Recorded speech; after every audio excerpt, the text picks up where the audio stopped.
Let's move on to Vegas, Vancouver. And Steve, you rightly pointed this out. How can you not cheer for Vancouver? But it was very clearly Vegas' series to lose, and they almost did. That last game was a stamp like, no, okay, we've had our fun, but this is our series. Besser was so close. He was close. Twice. He almost scored in the final minute, too. He hit the post. Yeah, but it was 3-0. It was over. I think it was 2. It was only 2. Oh, wow. There's not every team is the league. You ever watch hockey? Oh, no. They got 14 shots, and it was so close when it was 3-0. Yeah, right? That's the thing. Like, it was, and Vancouver has a bright future. Here's my question. We'll get to Vegas in a second. Vancouver's the interesting one for me. If you are Jim Benning, and you need to put your phone away on July 1st anyway, or whenever free agency hits, what do you do with Markstrom? Have you seen enough from Thatcher Demko to go, okay, I think we could maybe use that cap space that we may have allocated for Markstrom to somebody else? Or do you want to have Markstrom Demko next season and take the risk of overpaying Markstrom a little bit and then having to try to offload him in a couple seasons because Demko is ready? Because it sure seems like Demko is ready, but I don't know if you can really know that off of a couple playoff games and the season that he had. Here's what you're going off of. All right. So he's 24. He'll be 25 in September. Mm-hmm. He played one game in 17-18. We're not even going to look at it. 2018-19, he played 9 games, had a 9-13. Woo! And only 16 games in the AHL that season, 9-11. Oh. This is Demko? This is Demko. Okay. And this past season, he played 27 games for the Canucks, was a 9.05. And this is the funny thing about the playoffs. Yeah, it's sample size, but it's not just when the Canucks needed him the most. They were all elimination games. This guy, the Canucks somehow are not in the playoffs right now, despite the fact that the goalie they ended the playoffs with has a 9.85.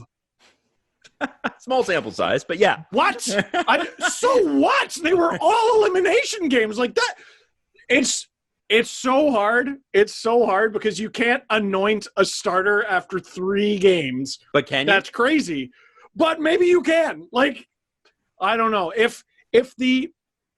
sort of feels like the mandate was going to be, listen, let Markstrom walk. He's going to demand so much money, and we're going to go young and net. It sort of felt like that before we knew Demko was a demigod. Yeah. Yeah. And now it just feels like, how goalies, it's different mentally knowing that you actually have the net. Yep. Like this is the guy Martin Marincin beat twice in 2 seconds. You know that, right? Like, oh, I forgot that. He was oh my God. That whole game. Marincin hits the post and then beats him clean. Matthews scored the disappearing puck goal. Yeah.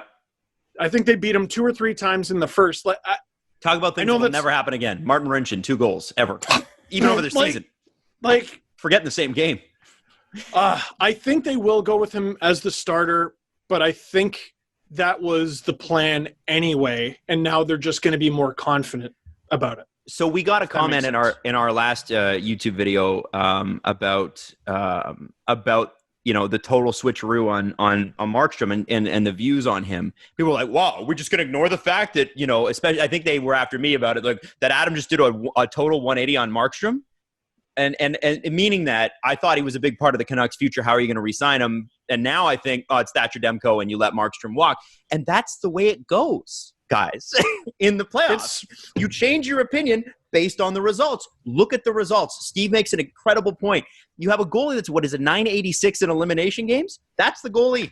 And here's the thing. You've got a young core, Besser, Horvat, who's not actually young anymore, Elias Pettersson, everybody else. It's not – the thing is it's if you want that core to be together, it's time for Thatcher Demko to probably have the net, right?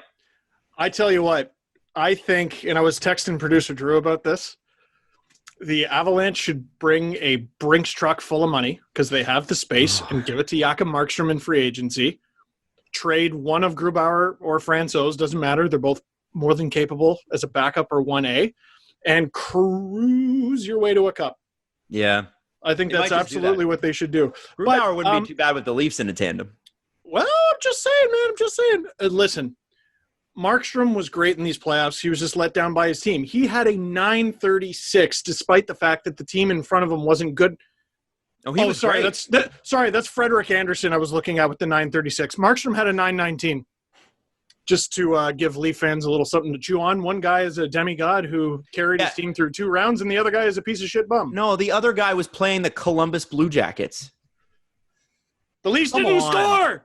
Engels said it. They didn't friggin' score. It doesn't matter. They were playing He's supposed to have a high save percentage against Columbus. One of the lowest. They were bottom 5 in scoring.